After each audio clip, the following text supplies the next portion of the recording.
According to new research, heavier men last longer in bed. Yeah.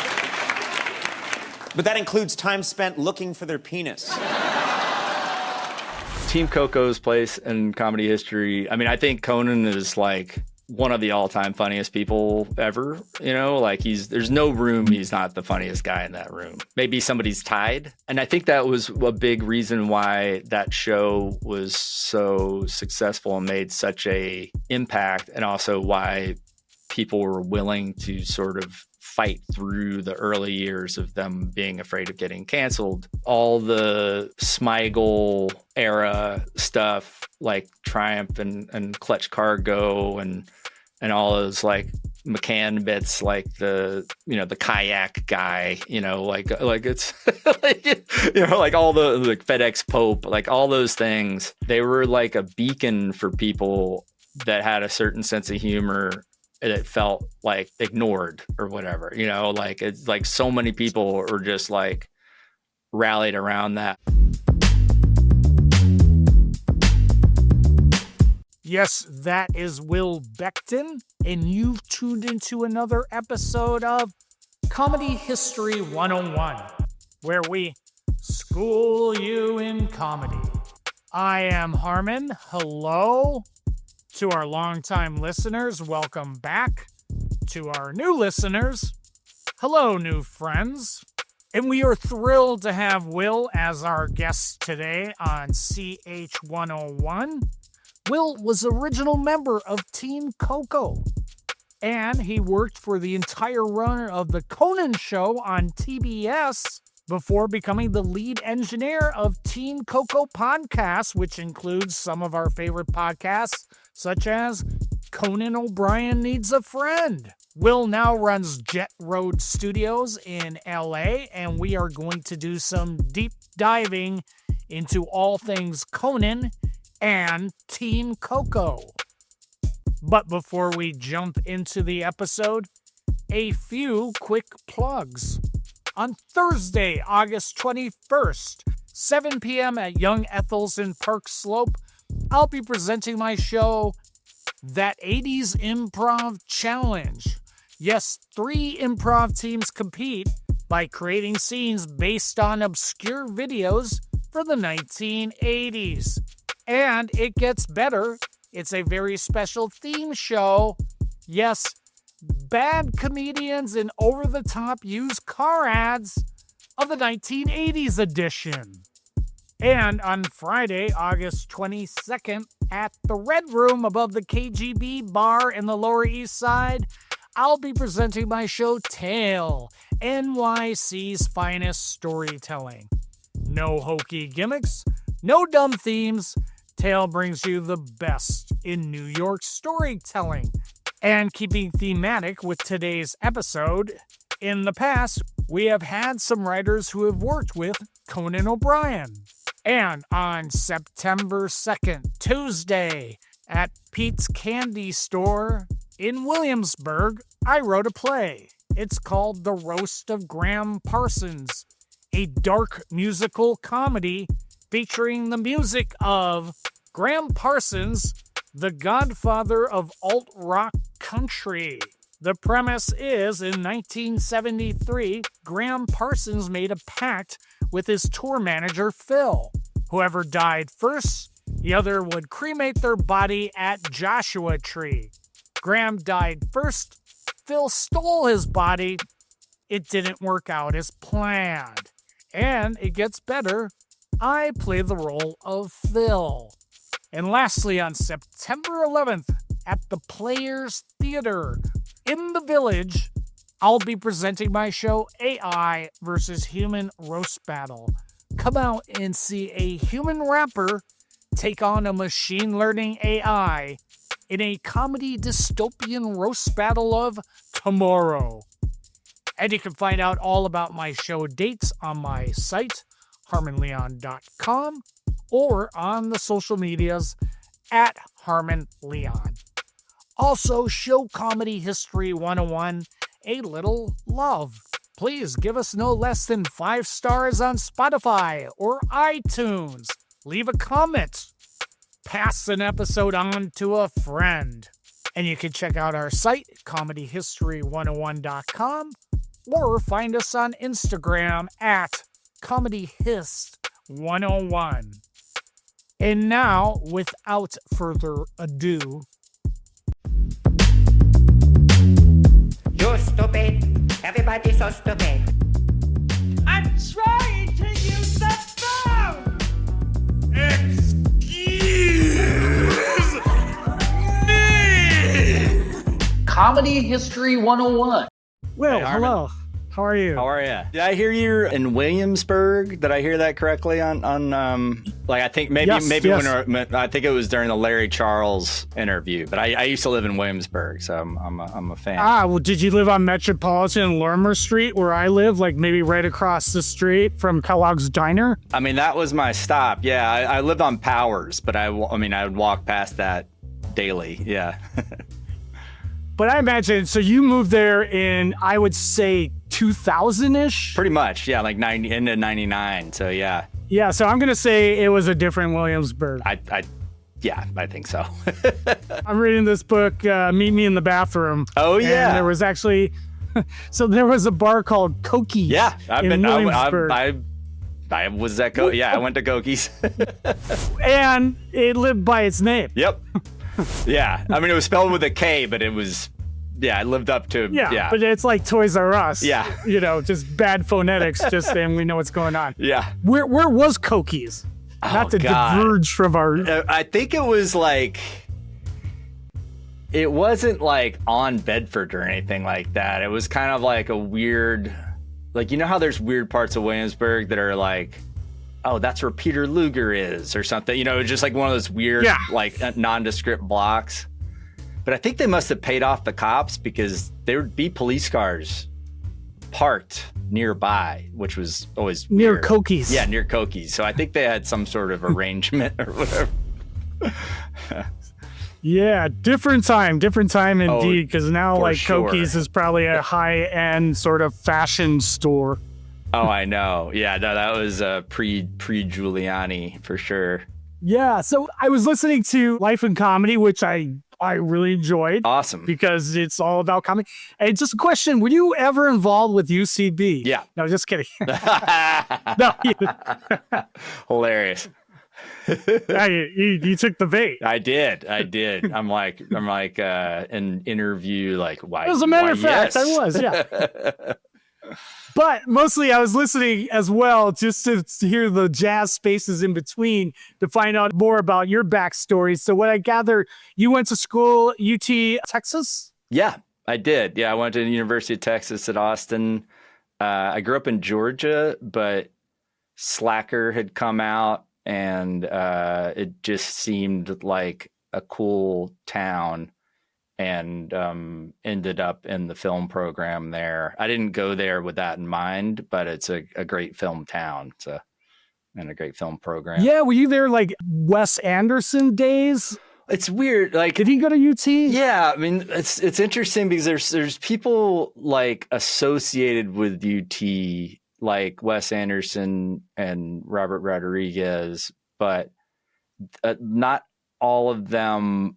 Like sometimes they'll kind of be claimed as like, you know, they're obviously Austin filmmakers, and I think he might have grown up in like Houston, Wes Anderson, and then like, you know, Linkletter. But there were people that it wasn't like they necessarily went through the program or whatever. You know, it's not like how you know, with like NYU or USC, there's like those famous crops of people. It's like more people that were like Austin people, and then just happened to be like independent filmmakers doing things in Austin. But it's not like it's not like my professor had taught Linkletter or things like that. It was like, I mean, he was really active. Linkletter is like the Austin Film Society and all that. I mean, he's a big presence in that town. And then I actually edited because it was hard to find an edit room at that point. So I got certified at the Austin Community Access station. And you could, you and Alex Jones. exactly. No, he was next to me. Like he was because there was an edit bay, and that's where Robert Rodriguez edited like El Mariachi. Like it was like 3/4 inch, like tape to tape. And then he still, I think, had like his cartoons like etched into the wood, like near where the decks were, like the Los Hooligans stuff. And then, but yeah, I'd hear yelling coming from the studio next door. I'm like, what the fuck is that? And then years later, I discovered it was in fact a young Alex Jones, like, learning how to yell. Yeah, he got beaten up in that parking lot. I'm glad to hear that. Yeah. Just a footnote, completely lied on his police report, which set the stage for much more Alex Jones to come. Yeah, it's weird because I have an appreciation for Austin, but it is weird how it's become this sort of center of kind of like comedy bro, like, and also like kind of like do your own research stuff, like a lot of the conspiracy stuff, like it's got a weird legacy as far as that goes. Yeah, I mean, it was always keep Austin weird, but now it's just gotten weird more to the right wing. Yeah, weird. I prefer slacker weird, not what this is. Yeah. And then what brought you out to New York? You came out around 2000. I know you were in UCB. Were you doing Esther's Follies in Austin?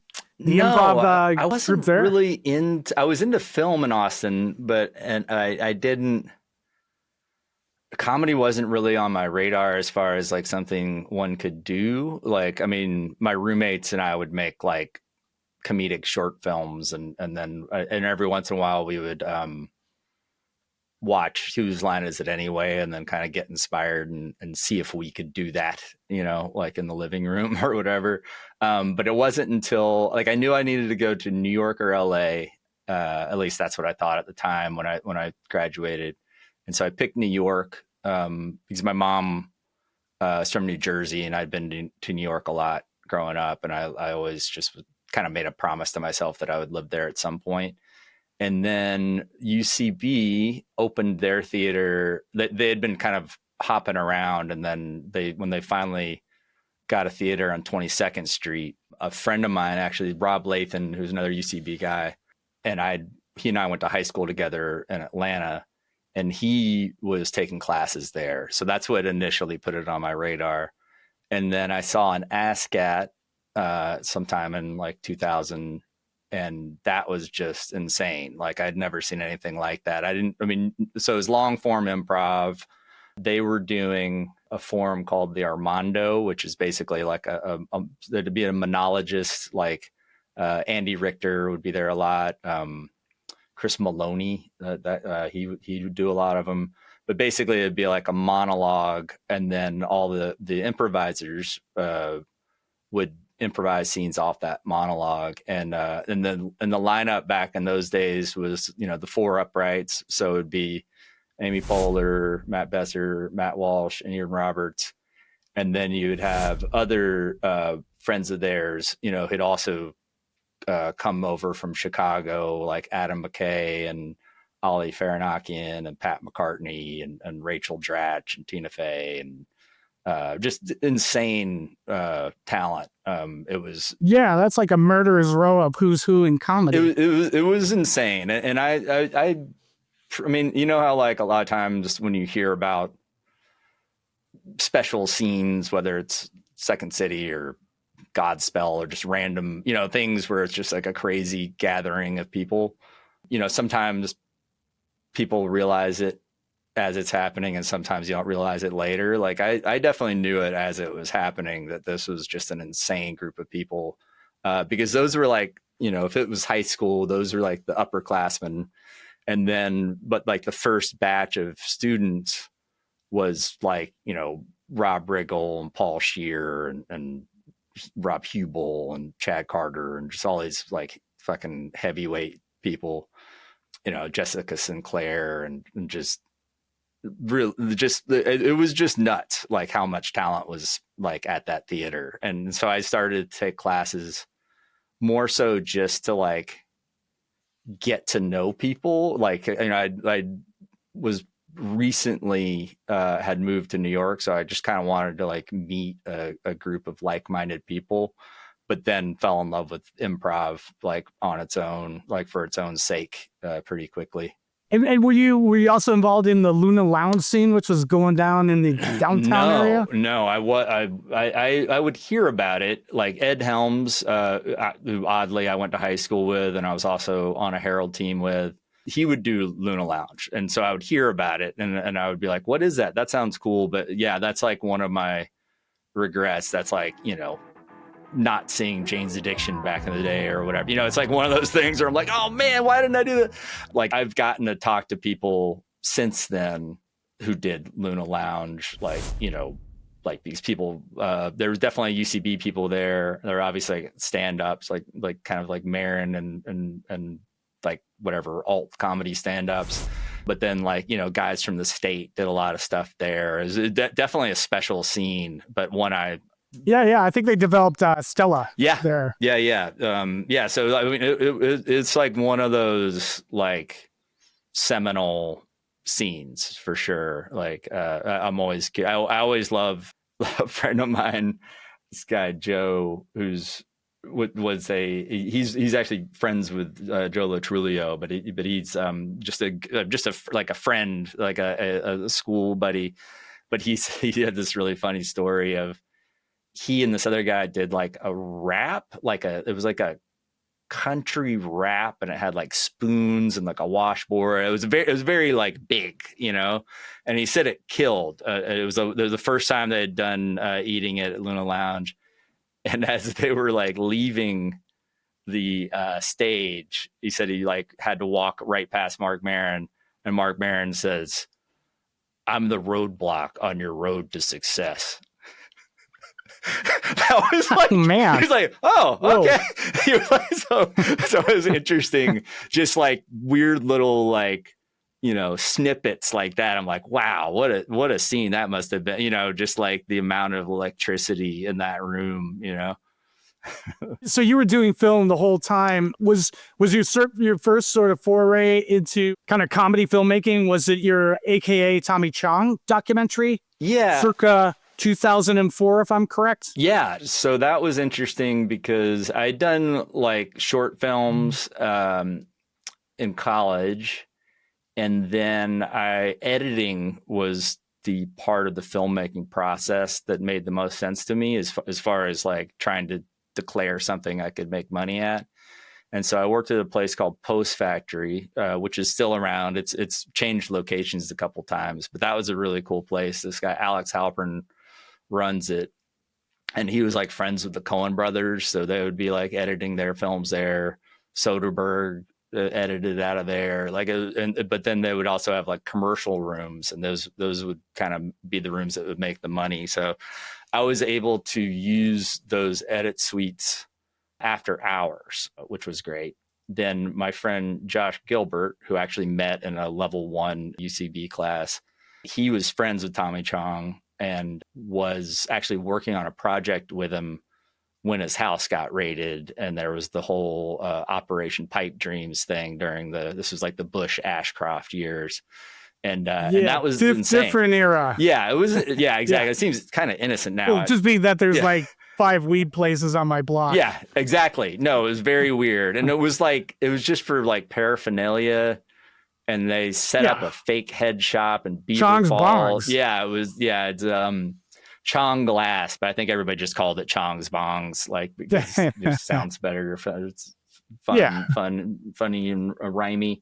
But yeah, it was nuts. He was like, it was definitely he was made an example of both in terms of like, there's no reason why you need a SWAT team to go arrest Tommy Chong, And then when they arrested him, and this would ended up being in his like stand up for years to come after or whatever, they were like, the SWAT team was like, "Do you have any weed in the house?" And he's like, "Of course, man. I'm Tommy Chong," or whatever. Like it was just like very comical, but also kind of scary. And the thing that really got people upset, especially in the world of comedy, was that in court, like during sentencing, they referenced Up in Smoke and basically, stoner humor as a reason to give him like the maximum allowable like sentence for, he ended up going to like federal prison.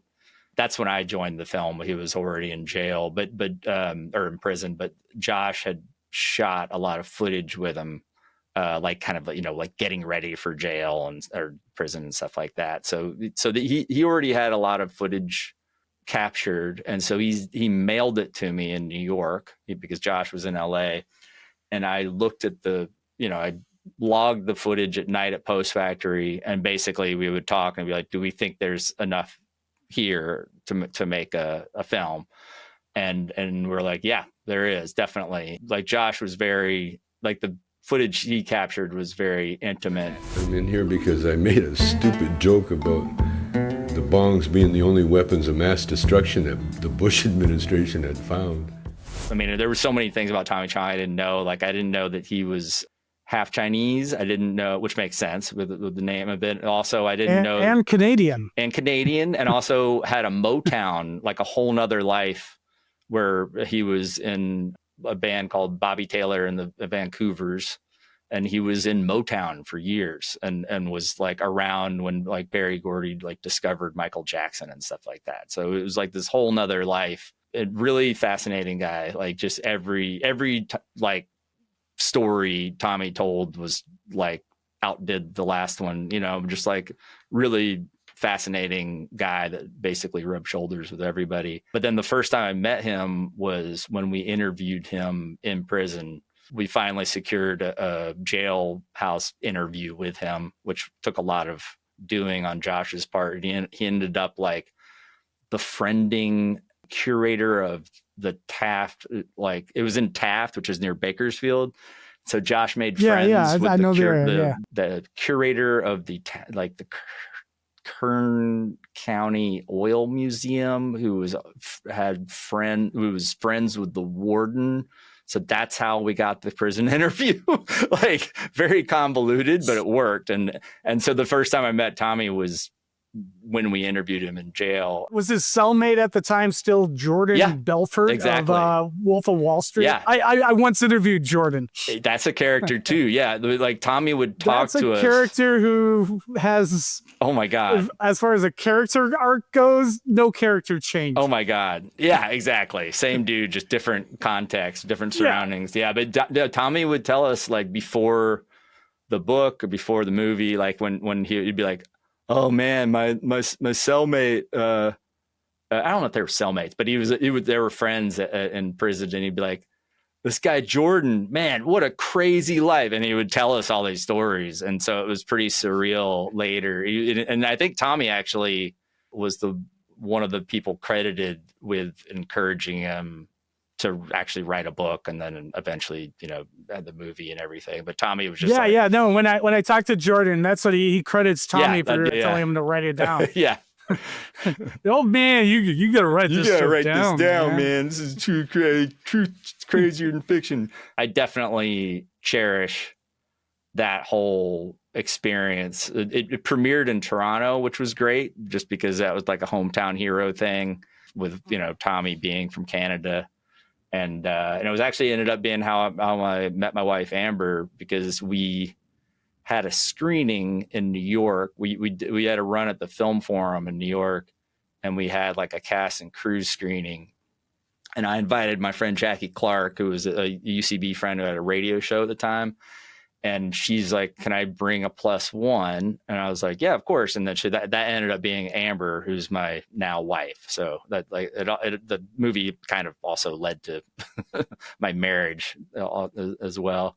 Yeah, it worked out well. And then was it 2010? That's when you made the jump over to Conan? Yeah. And then what was that path between, doing the Tommy Chong documentary and Conan? Were you working on like other comedy projects? Yeah, I was mainly working as an editor. So some would be comedy. Like I did a Crackle series with the Sklar brothers called Held Up. Speaking of another insane sort of snapshot of like talent, it was the Sklars, Caitlin Olsen, John Doerr, Nick Kroll, Eddie Pepitone, Tig Notaro, Steve Agee, just an insane cast, just like all killers. Yeah, was it Zach Galifianakis part of that too? He wasn't, but he definitely could have been. Yeah, I mean, it was like Inman Young was the producer, who in Inman was also from Atlanta and now is like the head of production at A24. But Inman worked with Galifianakis. He produced like Comedians of Comedy, other sort of alt comedy. Like he did a lot of stuff with the UCB, like with both Besser and Walsh. And so I think Inman was sort of, he definitely worked with Galifianakis, but he wasn't on that. But I wish he was. I love him. You're stupid. Everybody's so stupid. And was it through the web series that you got involved with Conan's TBS show? It was actually it was a guy named John Wooden, who was a friend of mine from New York, who's more of a web. He was like an internet guy. Like he knew how to like build a website. He knew how to like staff a website, and so he got hired at the beginning of Team Coco, like. Because there was the whole Tonight Show debacle, obviously. Yeah. So tell people that might not know that debacle. Yeah, so they had promised Conan the Tonight Show job. Like it was like way ahead of time. And they were like, okay, it was maybe like 5 years in advance or something. They're like, Conan is going to take over the Tonight Show on such and such a date. In just about 20 minutes from now, Conan O'Brien will become the 5th host of The Tonight Show. Conan's taping his show on the newly refurbished Stage 1 at Universal Studios in Hollywood. After spending 3 months off the airwaves, Conan should be rested and raring to go. Build set, write jokes, get dressed, brush teeth, check, move to LA. Move to LA. And then he did, but it was a very rocky run. And I think he was only the host for like 7 months before Jay Leno came back into the fold. And then Conan wrote a very famous Dear People of Earth sort of missive where he was basically like, I'm not going to like move time slots. Like I feel a lot of reverence for this show. It was a lifelong dream to host it, but I'm out, And so basically he parted ways with NBC, and he was like, as part of the settlement, he was legally prohibited from being funny on TV, which ended up being the name of the tour that they went on. So they kind of went on like a barnstorming tour, and it was really fun. I mean, I didn't see one of those, but there was a great documentary on it called Conan O'Brien Can't Stop. This guy Robin Flender did. That's really a very like cool snapshot of that time. If there's ever been a time in my life to just say to hell with it, it's now. It started out as a small idea. What if I could just go out there and put on a show for them? My own show again. I can't wait to have my own show again. So a lot of the people that had come over from late night, which was in New York, to the Tonight Show, which was in LA, Conan covered, their salaries in the interim. So a lot of people, had the option of sticking it out and waiting for whatever the next show was going to be. Or some people went back to New York, like I think like John Glazer and like Kevin Dorff, and a few people just like went back or I don't know if they came over in the first place actually, but a lot of other people stayed. And so when I started at Conan in 2010, there were a ton of people who had been with the show for a long time, like Brian McCann, Brian Stack, who I saw that they were at ASCAT a ton. So I was very happy to be on the same show with those guys. Those guys were heroes of mine. So I worked for Team Coco, which was totally new, basically. There was the whole I'm with Coco movement, which was basically saying, the blimp, the Conan blimp. Yeah. And so like that, people like Tom Hanks called him Coco on a show, and then that became his like nickname. And then it was like I'm with Coco was kind of like a fan group, basically, proclaiming their allegiance to Conan,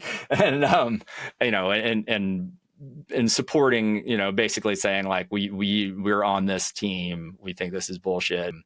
And so when we started Team Coco, the website, like Team Coco Digital, it was a pretty awesome situation because we just answered to Conan and the head writer, Mike Sweeney, basically. There was no, like normally, like back in the Tonight Show days or back in the late night days, Aaron Blair, who was been with Conan for forever and was like, a lot of the web initiatives were, Blay would lead the charge on, he's the guy that like got Conan on Twitter, and that's how they sold out the tour in 7 minutes or whatever.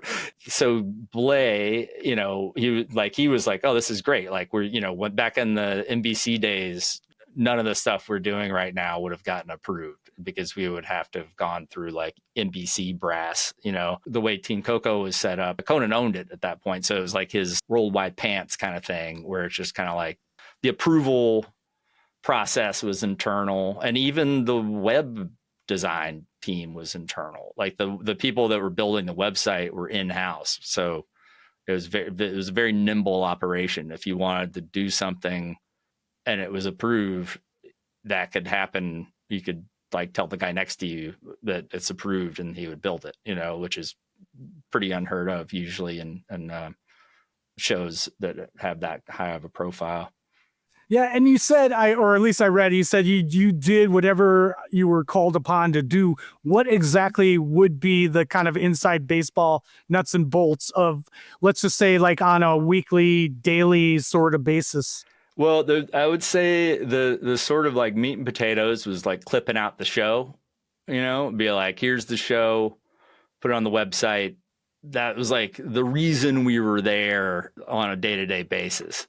There was also a desire to sort of be the Conan's World version of like Funny or Die, and to figure out what made sense in terms of programming, web content, because everybody obviously wants to see Conan. If Conan's in something, people are going to want to see it. And it's also going to make sense because it's like, oh, Conan's in this makes sense.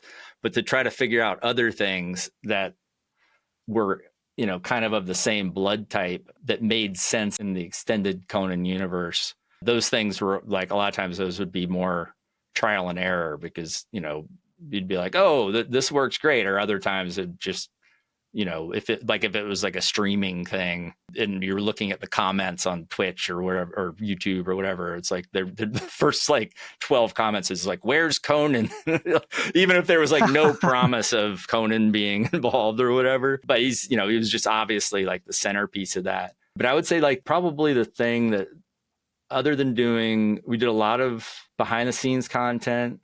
We did a lot of content with bands, which was really cool. Jim Pitt was the music booker, and he'd been there since the beginning. Like Radiohead was the first band to ever play Conan in '93. That was Jim Pitt.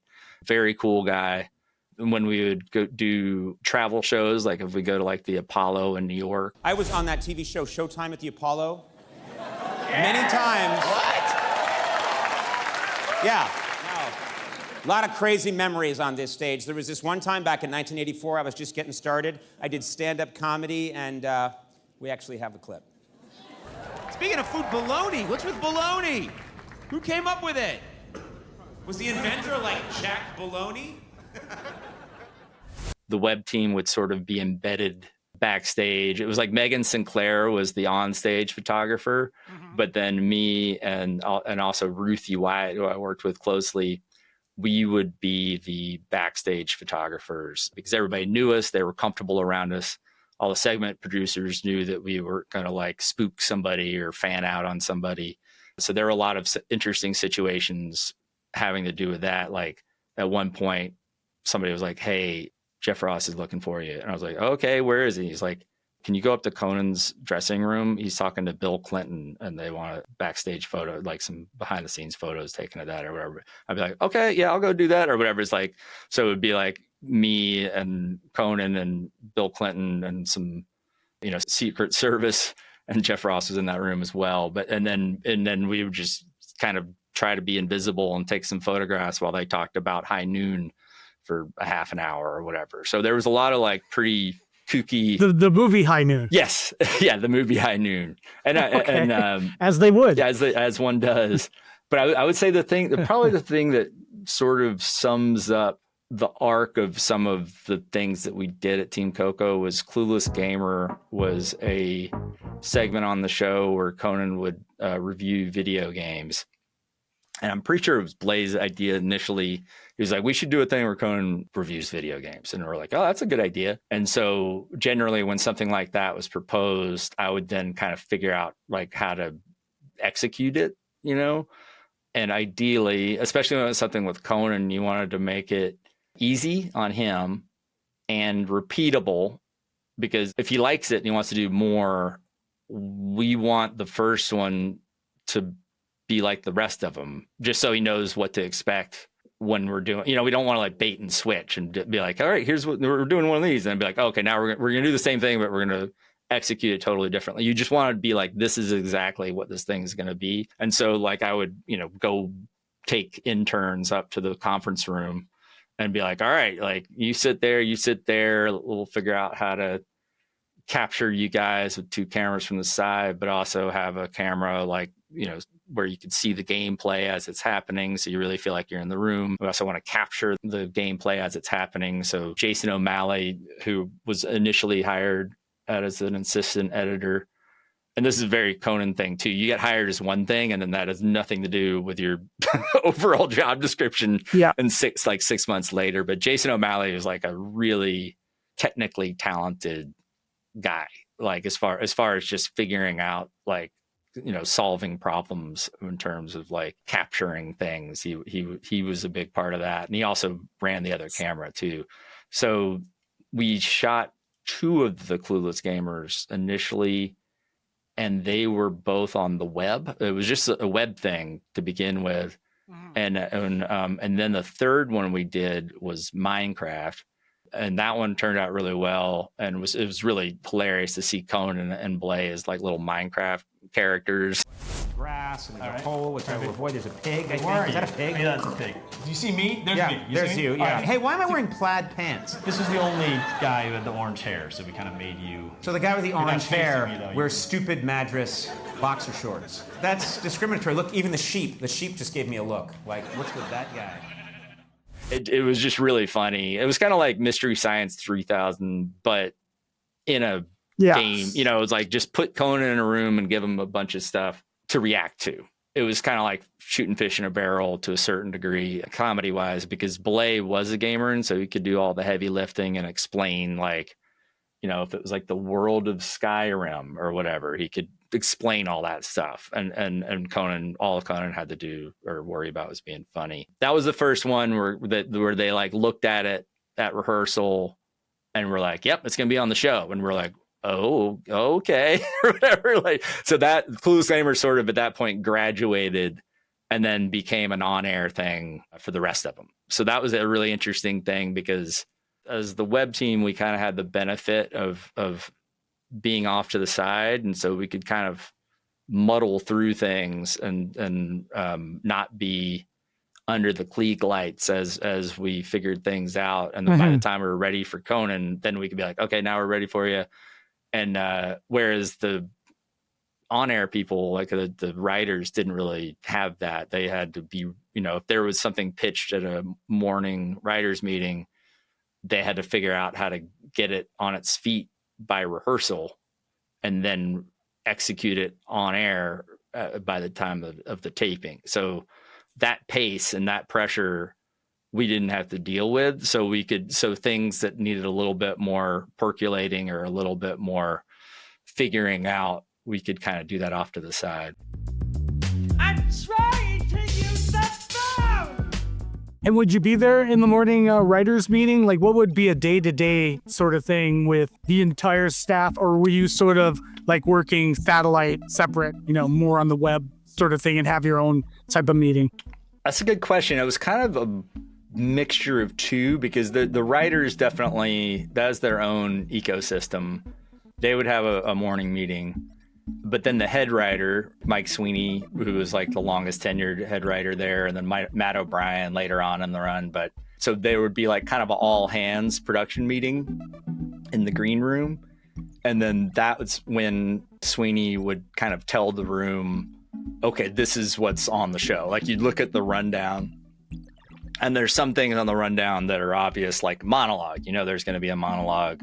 There's going to be two guests, kind of like a guest, like kind of like a, you know, bigger star, and then a second guest who's either more of an up and coming person, or like if you had like an animal expert or something like that, or human interest kind of thing. And then there would be like the third slot would be a comedian or a band. And then there was a couple acts, like 2 and 3, that would be sort of dedicated to comedy. And so usually on the rundown at the, in the morning, it would be sort of like more than would end up being on the show, so so they'd be like, these are the things we're working on, because you have all the departments there. So basically it's like a heads up to like costumes or props or whatever, it's like, okay, this is what we're thinking about. Like this one seems pretty likely. This one that might be tomorrow or whatever, or like, but it gives everybody an opportunity to be like, wait a second, is this going to be green screen, or do we actually have to find a llama or what, like that kind of stuff. I mean, we hear all the stories about SNL writers' room, so it wasn't like as crazy competitive, as more like communal. And second part of that question, do you attribute that to the vibe that trickled down from Conan himself? And what was that kind of vibe that trickled down to all the other staff members that, Conan delivered like behind the scenes? I mean, because there was some SNL DNA in that show, not the backstabby stuff, but more like the writers ran their own bits. Like once somebody like pitched something, then they owned it. And they were the ones sort of producing it. You know what I mean? And there were definitely lots of sort of Lorne-isms, because he was at the beginning of the show, like he was a part of the creation of late night, so like we still had a cue card guy and, and things like that. But the writer's room was, it was definitely like, I think it could probably get intense. I wasn't in writers' meetings, but I think just sort of what I've heard and what I've, witnessed, and like, I think it's pretty chill vibe compared to how it can get, and there's people that have been there for forever, like Brian Stagg, Brian McCann, Brian Kiley, that's Brian's, and then, Gordo, Michael Gordon, he'd been there since I think day one, and so you had like kind of elder statesman guys. So I think they really had the respect of everybody else, and then you had the more recent generation of people like Andre Dubuchet and Dan Cronin and Todd Levin. There was a lot of mutual respect among the writers, and also there was this interesting thing where in the world of late night, I kind of think the comedy writer can be like a little bit of a misnomer, or just not tell the whole story, because there's all kinds of different writers like in that room. Like there would be like some guys would be, very verbal, very much joke people. And a lot of times those people would be monologue writers. Like I saw one time Brian Kiley came into the digital studio to record something, and he just kind of accidentally left his sheet of monologue jokes that he was going to like, turn in that day. And there were like 50 killer jokes from that day. It was insane. And only like 2 or 3 of those were going to end up on the show.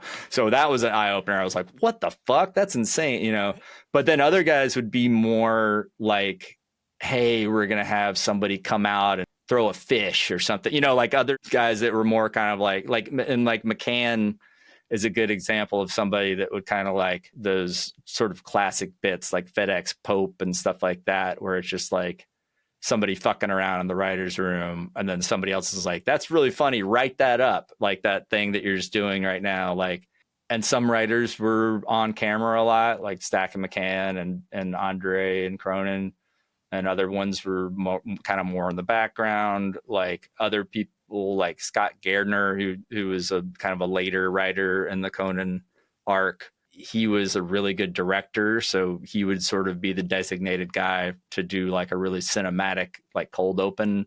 So it was all, so there were different niches, and I think that helps in terms of if everybody kind of knows their role to a certain degree and feels appreciated and feels like they have something to offer, then and it's not just like a bottleneck of people trying to get shit on the show, I think that helps. What's like the most Conan has ever made you laugh when the cameras weren't running? That is a really good question. I mean, there's been times where there's been like kind of like the slap happy times where we just filmed something with Conan in his office, and then like Andy would come in and then they would just start bullshitting, and there was like a picture on Conan's desk of his two kids with kind of like it was like a sweet picture, but their like heads were kind of touching, you know, like I think they were leaning against each other, and Andy made some reference of like, good luck with the conjoined twins, hope the operation goes well, or something like some sort of conjoined, and everybody's like, what? And looked over and we all just started laughing. It was like this perfect like visual joke. So yeah, there's lots of moments like that. He was in a really interesting mood when we went down to San Diego. They named and this was like a last minute thing. The remote crew, I think, was like shooting like a Triumph or something. And so they needed somebody to go film him down in San Diego because they were naming a college after him for a day, like UCSD. And he was just in an insane mood that whole time. Like he was just really like kind of fired up. And he's around all that like college energy. So it kind of makes sense, you know, like we were like in dorm rooms and, you know, like there was a lot of energy, and he performed that night. But I remember that time fondly because he was just like kind of out of control in a good way. But he would like just do weird things like lick the back of the car seat and then like, and also I really loved hearing him say Theodore Geisel, which is Dr. Seuss's real name. And so for whatever reason, like I'd even later on in the trip, I would literally be like, Conan, do you mind just saying Theodore Geisel? I got to the point where like literally just him saying that, like for whatever reason, I made me really happy. So yeah, I mean, but just your question is totally right on. And the off camera stuff is definitely the cherished stuff in terms of just an unleashed Conan and an unleashed Mike Sweeney and an unleashed Andy Richter, just any of those guys kind of like, you know, untethered. It's nice to be around. Excuse me! And then you started the podcast. So the show is still going on, but you started the podcast, was it 2018? Yeah. With first guest Will Ferrell on Conan O'Brien Needs a Friend? Yeah. Yeah. So we had done some attempts at a podcast with Conan.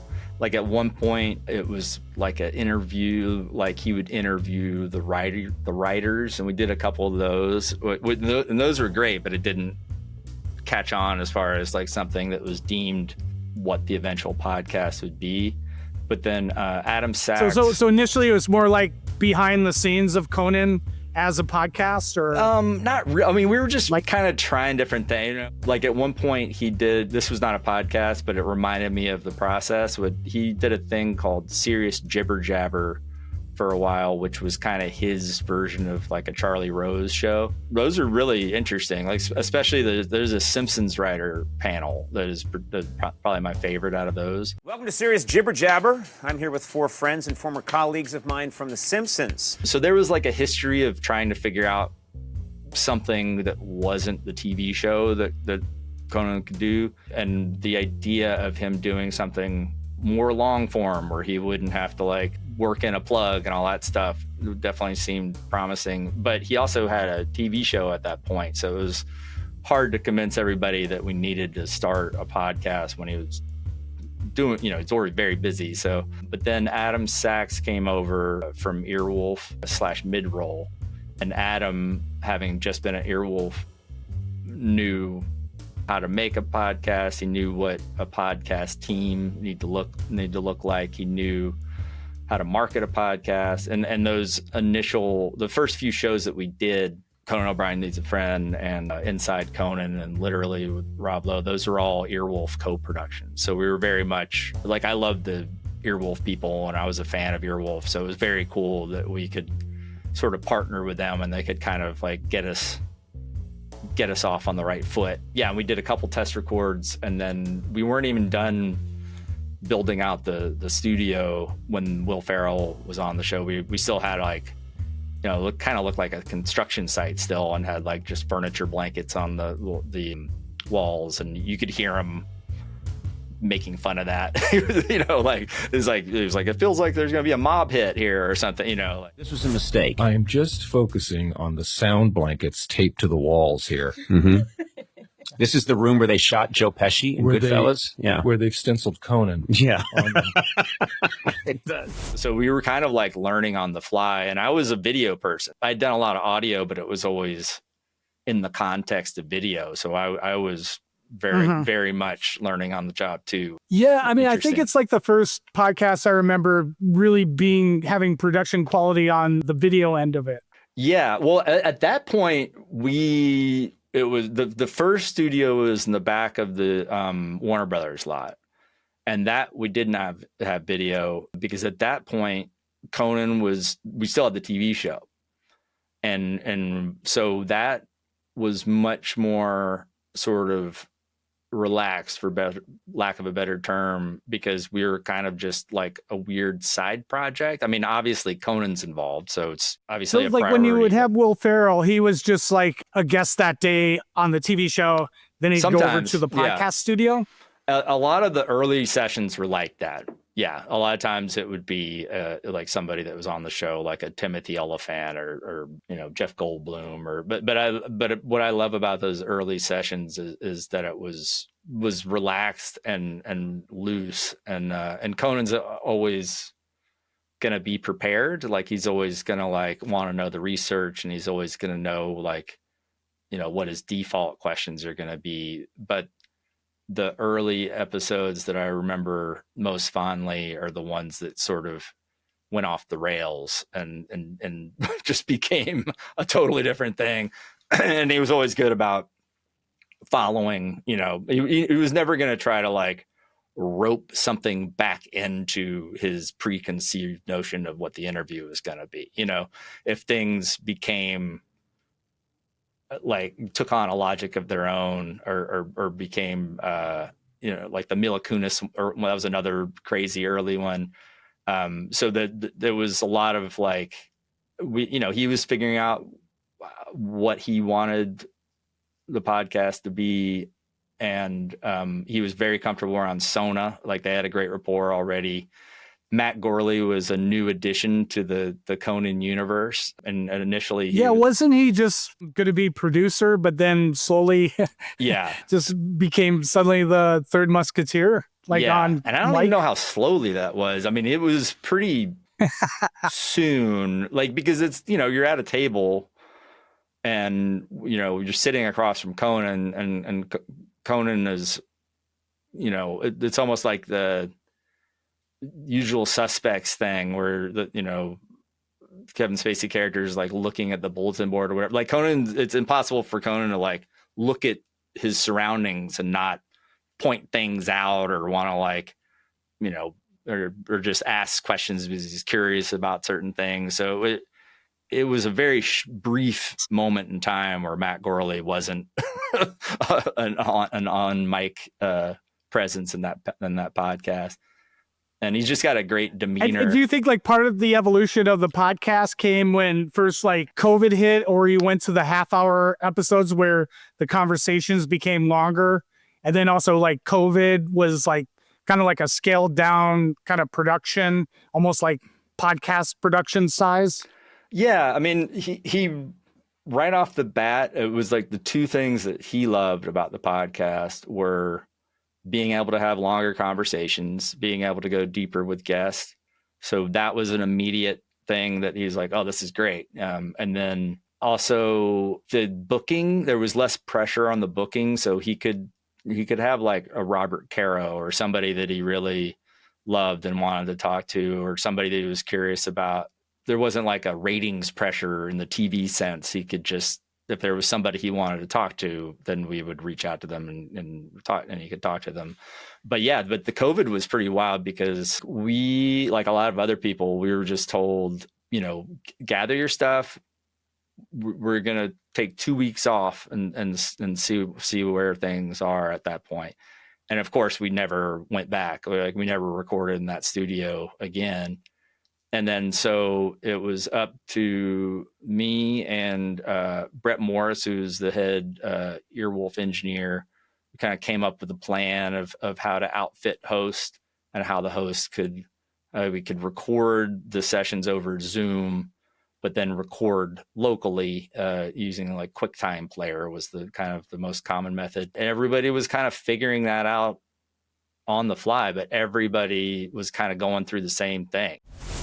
Hey, Conan O'Brien here. All right, I'm going to start by telling you two things. First, I'm coming to you from my home in Los Angeles. And number two, please do not worry about me. I'm fine. I'm perfectly healthy. This is just the way I look. Nobody knew what the fuck Zoom was. And then 3 days later, everybody is doing stuff over Zoom. But those sessions, those early and when did sessions, Skype get its due? yeah, Zoom just, man, what a Zoom right got place the bump at the right, on that one, and Skype just went away. Yeah, exactly. Yeah, no, but it was really but crazy. in a way, like all those late night shows were kind of like what podcasts have evolved to now, which is almost like on Zoom or, you know, Riverside or whatnot. Yeah, no, it was really funny because you'd be in like the session that always jumps out in my mind because it was a relatively early one was it was Ted Danson. Everybody's on Zoom, everybody's at their house, right? So it's like I'm at my house, I'm on Zoom, Conan's at his house, Sona's at her house, Coverly's at his house. And then it's like this process of, you know, we would try to get the information to the guest as best we could as far as like, hey, here's how you set up, here's how you do it. But many times that information wouldn't get to them. So you'd have to just talk them through it from scratch. And this was one of those times. But Ted Danson was extremely nice, but it was kind of a comedy of errors in terms. Well, first of all, when it turned on, like when he first joined the session, it looked like somebody had put like a bunch of Vaseline or like tried to do like the Barbara Walters effect, but to an insane degree. Like we basically couldn't see him. And so we were like, hey, Mr. Danson, thank you so much. Do you have like a microfiber cloth or anything like that? And he's like, do I look like somebody that would have a microfiber cloth? And I was like, good point. Never mind. Maybe try to, whatever, if you want to try to wipe that off, that's fine. But if not, you know, they're all just kind of like sitting there waiting for us to be ready to record. And then I probably talked to Ted Danson for like 10 minutes being like, okay, now do you mind going to your system preferences? Yeah, how do you feel about giving like tech support to all these famous stars? Well, I mean, for the most part, everybody was kind of in the same boat. So everybody was really pleasant about it. Like he was really pleasant about it. And then there were some really surreal things like John Cleese was in like a pool house on the Isle of Mystique and was having trouble getting the cricket match off of his iPad and like just really weird, like what like how was this happening? And then sometimes you'd find out like, oh, actually this person is like could be like a tech support person. Shaquille O'Neal for like sticks out in my mind as the person that probably had his shit together the most of any of the sort of like most well-known people. He was like, yep, nope, got it. Yep. Oh, wait, I see that, you know, all right, let's do it or whatever, you know? So it's like, so sometimes you can be surprised. There were plenty of times where I would be like, oh, this person is going to be like totally have their shit together. And then it's the opposite. And then there was times where I would be like, oh, this is going to be hard. And they're like, oh, I'm ready to go or whatever, you know, but it was very weird. It was very like, there's something very intimate about all of a sudden being in somebody's like living room or whatever and just being like, okay, like now I'm talking to Bryan Cranston. There was a lot of that, you know, interviewing like a Supreme Court justice in their chambers, like stuff like that was highly surreal for sure. Yeah, because you just get to see like their real world habitat. Yeah. And everybody kind of got used to it. I mean, like before COVID, I would always think of 9/11 as kind of like the most like kind of the broadest shared experience thing, especially for an American. And I was also in New York at that time, but COVID, it was like unprecedented how kind of everybody was going through the same thing. You know, everybody was in the same boat. So I think that helped a lot in terms of just like patience and we'll figure it out. At what point did you get your legs also when the last episode of the TBS show was aired? Or did it feel when that last episode aired on TBS that the pivot was going to be made and all this energy would be going into, you know, Conan's other projects and the podcasts? Yeah, I mean, the show... What was the general mood when you got down to the last episode? Yeah, it was weird because there was the initial COVID period. There was the Zoom from home period as far as taping the show. And then ended up doing a whole year of tapings at Largo. And that was a really scaled down crew. But that was, you know, at least in a theater. And, you know, that was a little bit more similar to what a taping would have been.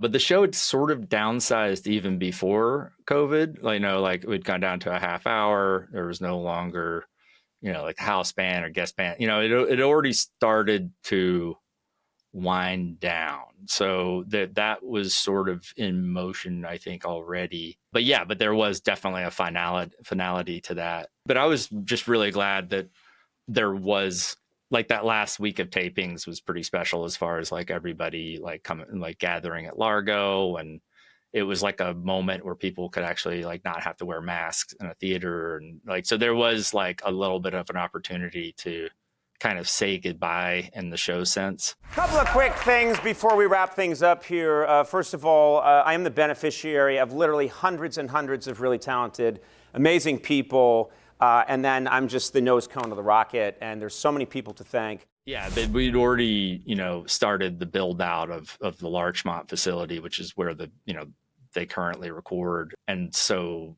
there was already a plan in place to make a podcast facility that could, you know, do video and things like that, because everybody over COVID got used to being on camera just because everybody was on camera on Zoom, right? And then people started using that video as, you know, content. When did it get its legs that it's the modern Conan O'Brien Needs a Friend as we know it today with that format, which is a great format? I love the tease up front, and then here, you know, the regulars, and then we launch into the interview, which is really fun, great format. Yeah, I mean, that format was pretty much in place the whole time. There were some things that did get stripped away, like at one point, like at the beginning, I guess out of a wariness of just doing straight ad reads.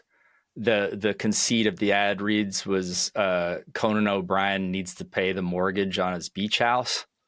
And so it was more of like it almost felt like a Jack Handy type segment or whatever. There'd be like seagulls, and Conan would talk about how he had over leveraged himself and you know, needed to make some extra money, and that's why he was doing the ads. That ended up kind of getting stripped away. But Conan was still, he kind of learned how to have fun with ad reads without needing that, you know? Like I remember all his like, you know, Nizzit in Maine and all these different, like there were just like certain sponsors that he enjoyed kind of making fun of, to the point where it was almost like, are they going to drop us? And they're like, no, we love it, you know. But I think maybe what changed was there, you know, it became like Sona and Matt definitely became more and more sort of like characters. Hello, and welcome to Conan O'Brien Needs a Friend. Fine program for you in this installment. How does it work in podcasting? Episode. It's an episode. Yeah. Okay. Do you know what you're doing? I don't. I really don't know what these are. That sort of like camaraderie solidified over time. The format was kind of the same. The one thing that happened over COVID that was new was we started doing the Conan O'Brien Needs a Fan, which was a cool addition. And that was him interviewing like international fans. Like one of my favorite sessions was a guy, his name was Lux. Like it was a English guy who was pretty young. He was a blind rock climber, just a huge Conan fan. And so Conan would talk to these fans. Those are very cool. And then that ended up being sort of the impetus for the HBO Max show now, the Conan O'Brien Must Go, because it's him actually going to go meet those fans in real life. Like that was definitely something that was a new, like an added flavor. And then of course the video, I mean, that the Larchmont studio was like, that build out was a cool thing to be a part of, because it was, you know, we had the audio, you know, the engineers weighing in on how we wanted everything set up and routed. And then but we also worked with this guy, Dave Crivelli, who, you know, built out the Conan control room and has done things like, you know, the Big Brother house, and just really intricate and crazy, really intense, well thought out plans on how to capture media. And so that was a very cool process. And then, you know, the video became more of a featured element of the podcast, because that's kind of where things were heading in the industry to begin with. But also a big factor was there was no TV show anymore. So like before, like in the Warner Brothers studio, it'd be like, why the fuck do we have to do video? We do video, like we have a TV show. But then by the time we, you know, got settled at Larchmont, the TV show was no more. So I think video was sort of, you know, more, and I think everybody was just used to being on camera after COVID. So everybody, it didn't really make people feel like self-conscious to the same degree, I think, you know. Wasn't one note, I think maybe I heard Conan talk about this, like one of the notes from the higher ups was to bring in a house band, and then suddenly it's like, oh, we're making a TV show again. That was the big, yeah, he'd always be like, wait, let's get this straight. I had a TV show. You guys convinced me to start a podcast. And now we brought cameras back into the pod. Like, what is going, you know, like you'd always kind of talk about like sometimes it'd be like he'd play this bit where it's almost like a faux paranoia of, you know, people like pulling strings and making him do things. Suddenly you're a TV show. Yeah. And what about an audience? Yeah. And how hands-on was executive producer Colin Anderson? Colin Anderson was great to work with. I mean, he was the Earwolf guy, you know, but he's from England, you know, worked in the BBC, and he and Adam Sachs had a really good relationship. Like he and Brett Morris were definitely.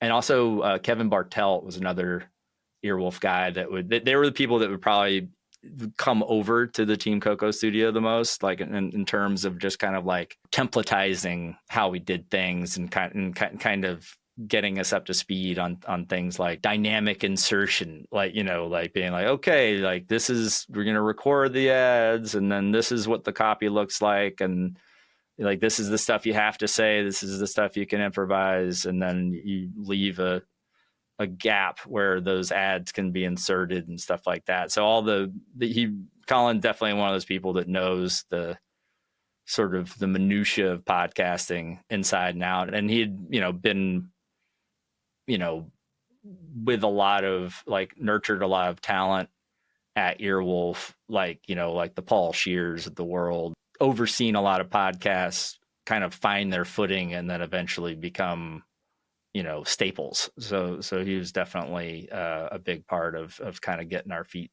on the ground. I have a bonding moment with him. So I met him and we befriended at the Edinburgh Festival sometime in the aughts. And as you do it at Edinburgh Festival, kind of a late night, maybe alcohol is this was the involved. Fringe? Am I thinking of the right thing? Yeah. So we were at some bar and there was this British comedian who I won't say whose name is. And I think we made some sort of joke about this comedian. And the comedian came over and he knocked me and Colin's heads together like two coconuts. Wow. It even, I think, made a coconut knocking sound. So then years later, I'm listening to the credits on to Conan O'Brien Needs a Friend. And then it, you know, I heard it like all the time, the credits, and it clicked. Wait, that's Colin whose head got knocked together with mine like 2 coconuts. Oh my God. That's almost sounds like a train spotting kind of scene. Like Yeah. But yeah, I mean, Colin's been here. Like Colin was at, Earwolf got acquired by SiriusXM a few months before Team Coco did. So Colin was at Sirius for a while, basically overseeing, the Earwolf shows that had made the transition. But since then he's gone independent and has been doing some cool stuff, as an independent producer. But I like Colin. Yeah, I always see him on LinkedIn. He's always there to help people out and give a hand and give helpful advice. Really good guy. Yeah, I mean, it's interesting because the podcast industry has been, it's gone through a lot. It's Wondery just laid off like 100 people. Yeah, it's pretty nuts. So I definitely appreciate having access to people like Colin that have been in it for a while and have seen multiple waves kind of come and go. And like, my hope is that the people that kind of stick it out are going to be the people that, have something to say and feel strongly about what they're doing. And again, it's like, so, I think, do you think it's all forward progressing, or because it seems like now more people want podcasts because there is video, but video is, it's a podcast. It's named after iPod. I know. But now it's just like everyone wants these like little public access TV shows. Yeah. I don't know. I mean, I'm hoping that it'll sort of be platform, like decided by the platform you consume your podcast in.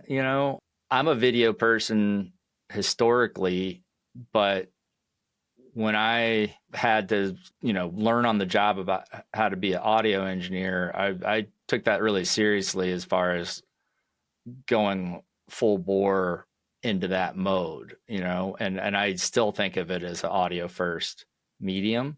I'm also a realist and know that you have to do video basically. It's very hard not to if you want to like make a living right now. But luckily, like, I come from a video background, and also at Conan, there were so many times where we had to be ready to do something at the drop of a hat, whether it was in our little digital studio or backstage in somebody's office or off-site or whatever, because we were always doing something either with Conan, who's busy guy, and then, or we were doing with somebody that was like coming into the show and was like a guest on the show, and also somebody that is busy and we probably only have like 7 minutes with. So I got very used to sort of a state of readiness.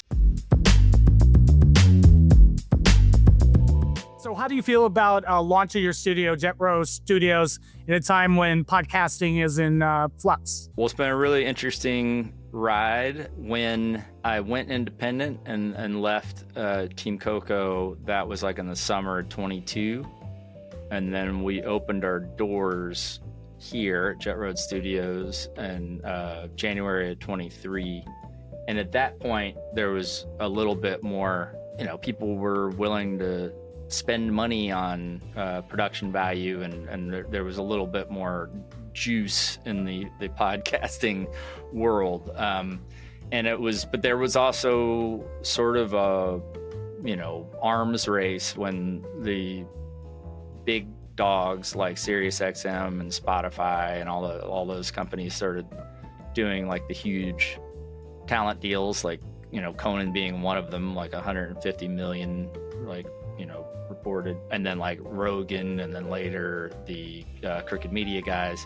And then there was kind of like a, whether you want to call it overspending or too much emphasis on celebrity hosts, but it totally just changed the landscape, and it also changed the economics of the smaller podcasters that had been in the game for a long time. And so when I started this studio, the goal was to create a comfortable environment that was similar to the first Conan O'Brien podcast studio on the Warner Brothers lot, but then also taking the lessons that I learned and from the Larchmont studio build out in terms of how the signals are routed and how video was incorporated. So I wanted to be like a high quality studio that felt chill, where you weren't sort of intimidated by the apparatus of what you're doing. And then before like the strikes and all that, my first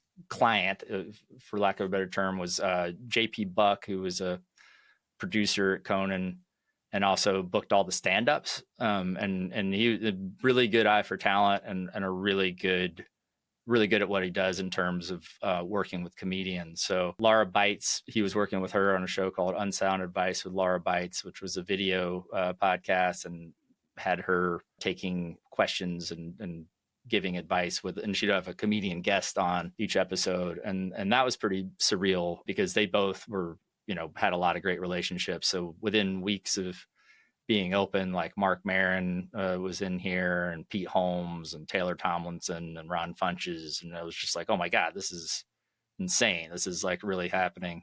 And then there was a period where, like the strikes and people just kind of like got less willing to want to pay for production value. It was like everybody wanted things to look and sound good, but nobody wanted to pay for that. And then we also started noticing, like Amber and I, who's my wife and has become my business partner, that a lot of our friends were, unemployed or underemployed or just kind of like lacked a creative roof over their heads. Like a lot of like former Conan writers and a lot of people I knew from UCB and then Daily Show friends of mine, like just people that are used to working and thriving were kind of out to sea. I had been doing Life and Comedy, which is just like a comedy interview show, but it was her idea to start a new podcast, which would be just pilots.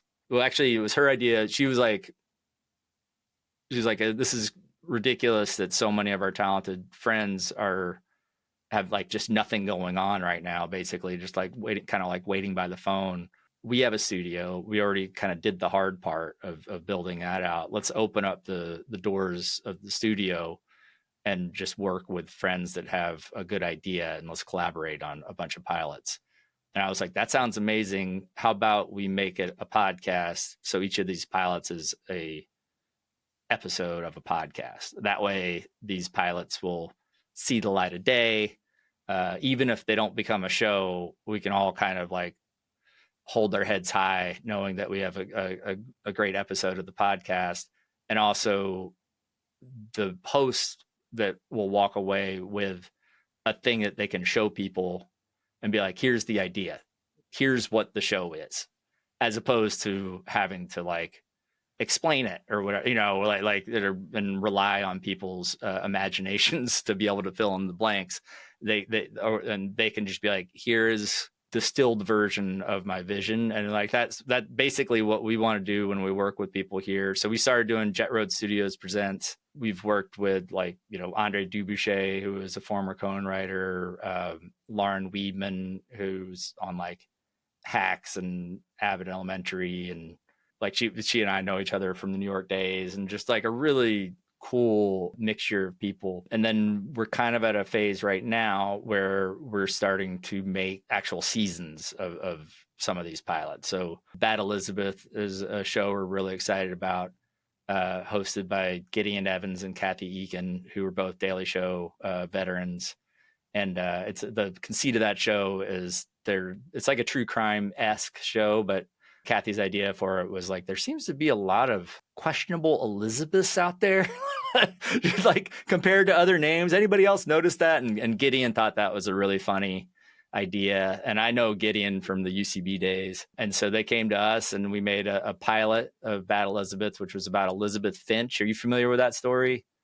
the Grey's Anatomy writer who faked having terminal cancer, and then it like became a part of the storyline. It became a huge mess. It's like one of those there's so many like twists and turns, that story.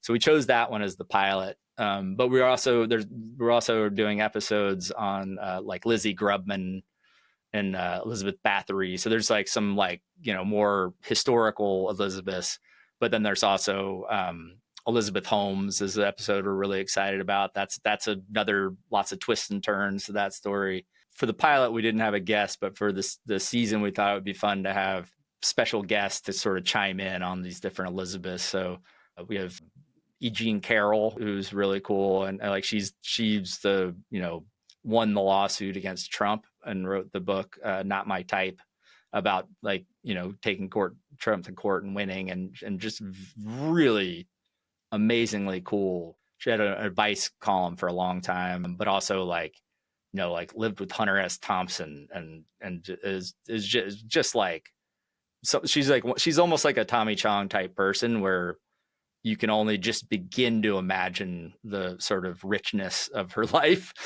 So we were really excited about her being part of it. And then we interviewed a British historian named Alice Loxton, who goes by History Alice, about Queen Elizabeth I. And she was able to, because we don't claim to be historians. I mean, Gideon and Kathy are, they both worked for Michael Moore. They both worked at The Daily Show. She worked for Sacha Baron Cohen. They're like definitely like professional, well prepared. They do amazing research. Like they're definitely like work at a high level, but none of us claim to be historians. So it's very cool to be able to like run some of our findings past people that kind of are fully steeped in this. Bad Elizabeth is going to come out on the 27th of August, which we're really excited about. Yeah, the episodes I listened to, I enjoyed. The Stanley Kubrick one was really good. Oh yeah, that was Genius Revisited. On the spectrum or not, and Cowbell as well. Oh yeah. A lot of good inside baseball. Yeah, Cowbell was really fun. That was Andre Dubuchet, who's one of my favorite Conan writers, and Tim Sicardo, who's a really great TV writer. He worked on like Community, and he's like a really great comedy brain. And Paul Rust was the guest on that. Basically, that show's like a love letter to sketch comedy. Paul Rust was the guest. Paul Rust is a really great guy. And a funny footnote is he and Neil Campbell were the first interns at the LA UCB theater. And it turns out they're both from Iowa. I thought that they met because of that, but they had met prior to that. But Paul Rust is like really funny guy. And the idea behind Cowbell was like, let's kind of recreate a writer's room. There's no show, but let's kind of set up a scenario in which we're kind of talking about comedy and dissecting sketches in a way that people could kind of get a sense of like what people are thinking about when they're weighing certain, like the things you talk about when you talk about comedy, as far as like, is that too crazy, or is it too early for something to be this crazy, or like, are these jokes basically the same joke, or what, like there's all these different, like there's like a matrix of calculations, or, and then sometimes things are just funny. It's like sometimes it can be very overthinky, and sometimes it's much more kind of id, and something's either funny or it's not. But I really loved Cowbell. And then 3-Day Champion. Yeah, I really enjoy it. Yeah, no, it's great to hear you mention that one. And then there's another pilot called 3-Day Champion, which is hosted by Christine Walters, who was on Mother at UCB, which is a great group. That John Daly, Jason Mantzoukas, Scott Armstrong, just insane group. Jessica Sinclair, but so I've always really liked Christine, and she was a really funny performer, but she's also like a pretty big powerhouse as a producer. Like oversaw John Glazer Loves Gear and like Full Frontal with Samantha Bee. She was at like Turner and True TV for a long time, and she was also like the creative director Just for Laughs. So she's definitely been around the block, and definitely an example of somebody that's like normally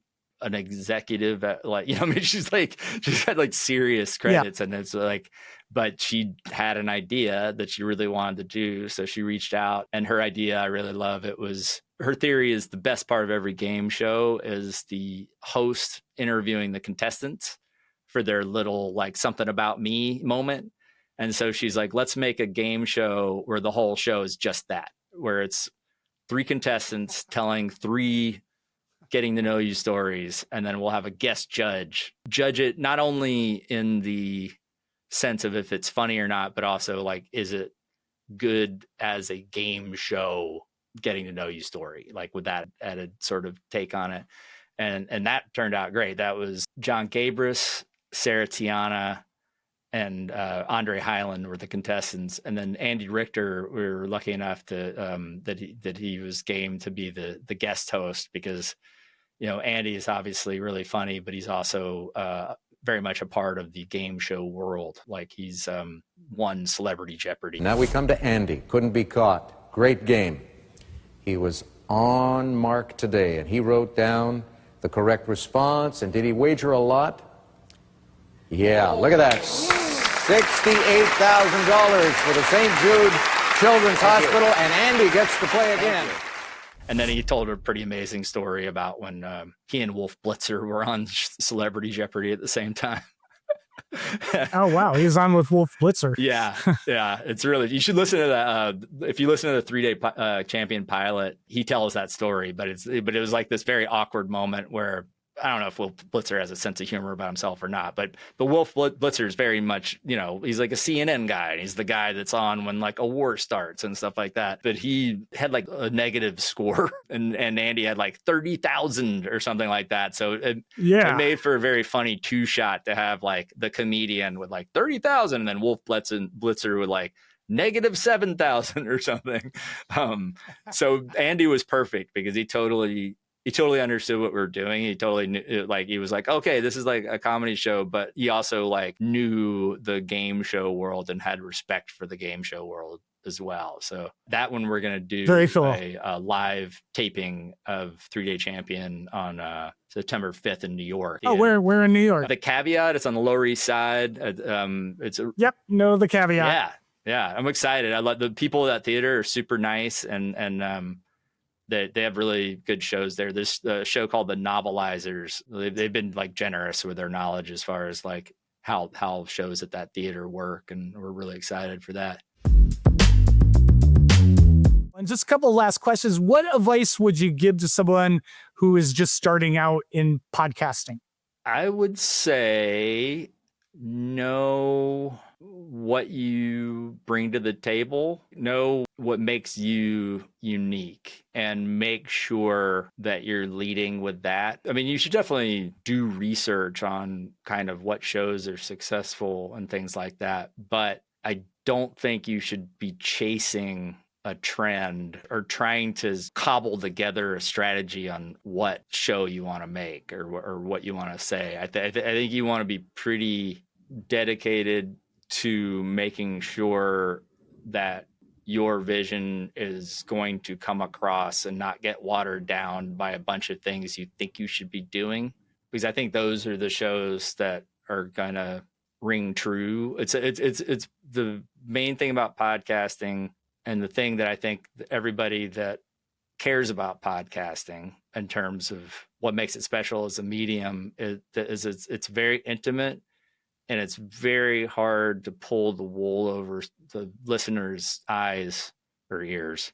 You're not going to get away with that, especially not over time. So if you're not doing something that you really believe in or care about or know a lot about, or, like, it's not going to take long for people to be like, oh, this person their heart's not in it, or they're phoning it in, or they don't really know much about this or whatever, like I think it's important to just keep your eye on the ball and not get too bogged down in all the advice you're going to get. I mean, I would say get the advice, make sure what you're doing looks good, sounds good, make sure everything you're doing is presented well so people go in the front door, but you want to make sure that once people are paying attention to what you're doing, that you feel good about that. And that's like one of the main things that we're trying to do here is at Team Coco. I was, a part of the development of shows that we would make there, like the JB Smoove, May I Elaborate. That was a really fun process. So, and there were some shows that the development process, it was kind of like, I believe in a development process that there's not too many cooks in the kitchen. You don't overcook the idea so it loses its joy and you can't recognize it on the other side. You want it to be enjoyable, but you also kind of have to be upfront of like what a commitment podcasting is. You have to be like, hey, look, you're going to be married to this thing, so you better like it, because it becomes a grind inevitably. So when we started Jett Road Studios, and especially Jett Road Studios Presents, Amber and I's kind of approach is like, once we decide to work with somebody, that's kind of it. We're not trying to put our mark on these pilots. We're just trying to make the best version of what our host wants to do. We want to be like, we just want to execute. And obviously, if they want ideas and are open to ideas, we're more than happy to engage in that way. And by virtue of me being the person that mixes it and edits it, there's going to be a bit of a stamp in that regard. But by and large, our goal is a pure representation of what the host wanted to do. We're not trying to mangle anything. We're not trying to overcook anything. We're not trying to like make it seem more similar to the other ones or anything like that. We just want like a straight line and an enjoyable process. And that's what we're hoping to do.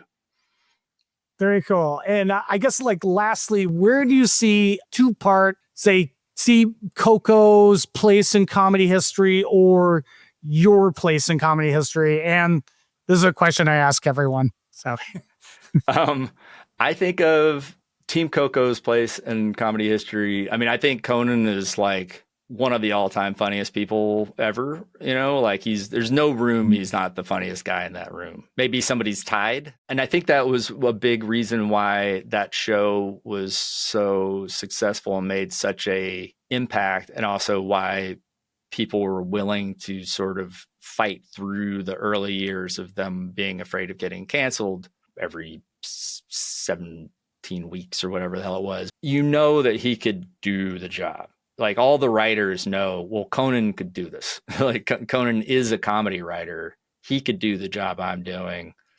So I'm going to figure this out. I'm going to honor like the talent that's around me, and we're going to figure out how to make this thing work, whatever it is that they happen to be working on. All the Smigel era stuff, like Triumph and Clutch Cargo and all those like McCann bits, like the kayak guy, like it's like all the like FedEx Pope, like all those things. They were like a beacon for people that had a certain sense of humor that felt like ignored or whatever, like it's like so many people were just like rallied around that, and there's so many different stories of people like staying up late and sneaking into their den, watching late night. So I think it's just a thing that people can rally around in a way that I'm not sure any other late night figure.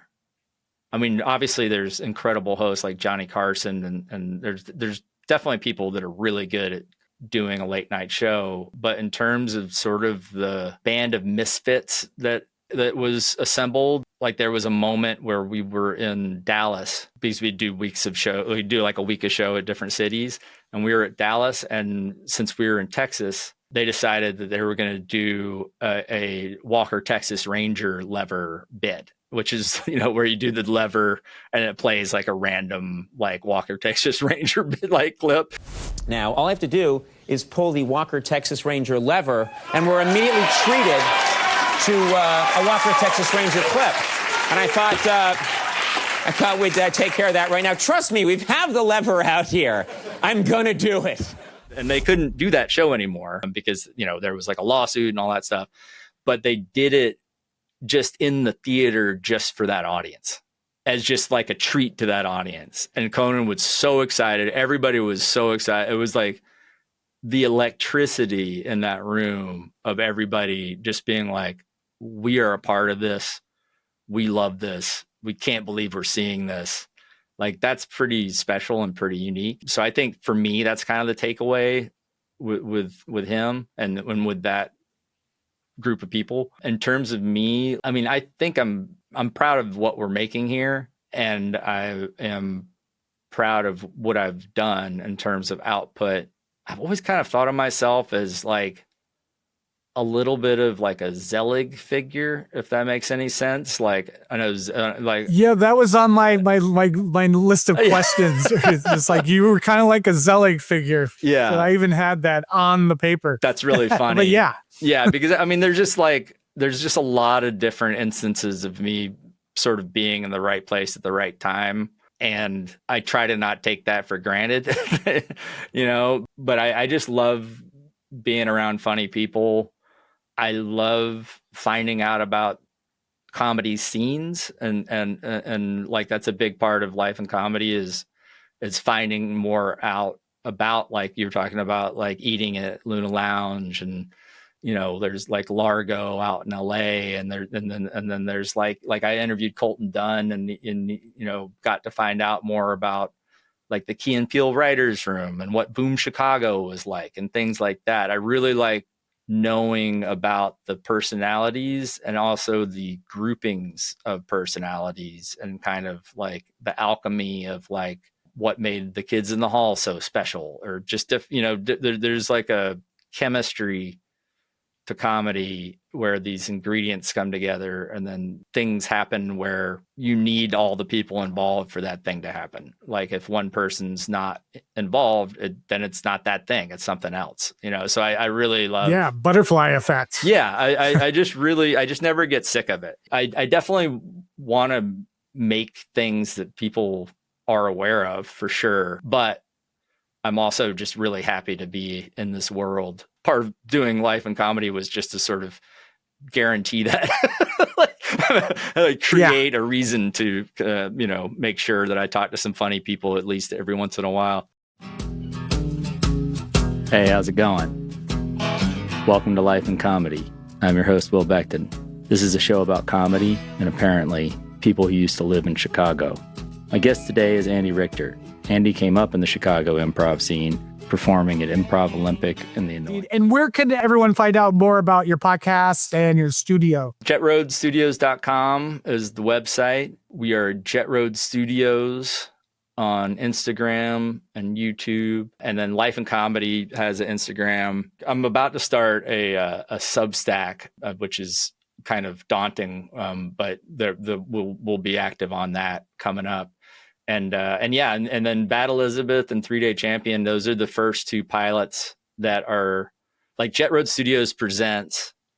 That's where all the pilots live. So that's the podcast on like Spotify and Apple Podcast. But Bad Elizabeth and 3-Day Champion are now standalone shows. So they're like kind of like the first two to graduate. So I'm really excited to see how those do kind of out in the world. Very cool. Will, I'm so glad we got a chance to connect. Yeah, me too. Randomly through Instagram. Yeah, no, I love what you're doing. I love the Burroughs episode was awesome. And yeah, I just love finding out what kind of makes people tick and also just kind of like the people that cross paths, or, it's great. Yeah, it's great just to do this origin stories. What brought people to comedy, and just all these things of people you might not know about, but always like just early days stories of iconic comedians. Yeah, I'm always like, my ears perk up if somebody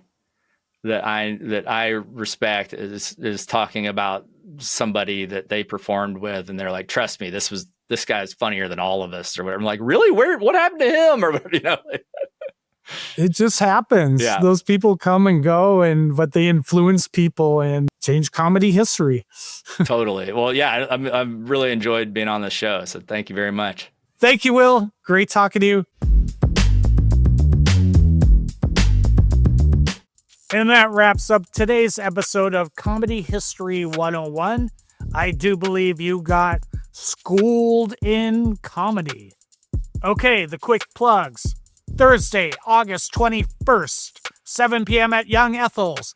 That 80s Improv Challenge special Bad 80s Comedians / Over-the-Top Used Car Ad Edition. Friday, August 22nd, 7 p.m. at the Red Room. Tale, NYC's finest storytelling. September 2nd, 8:30 at Pete's Candy Store in Williamsburg.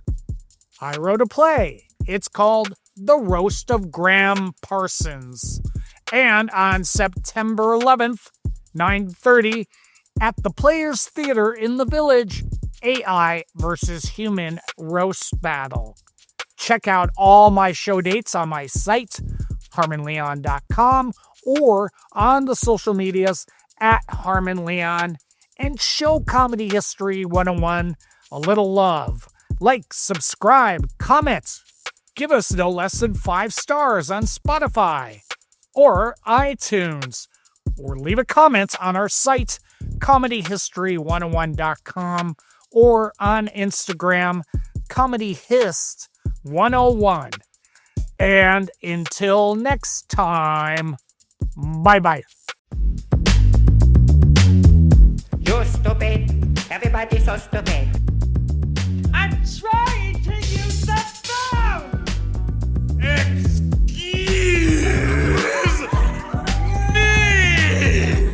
Comedy History 101.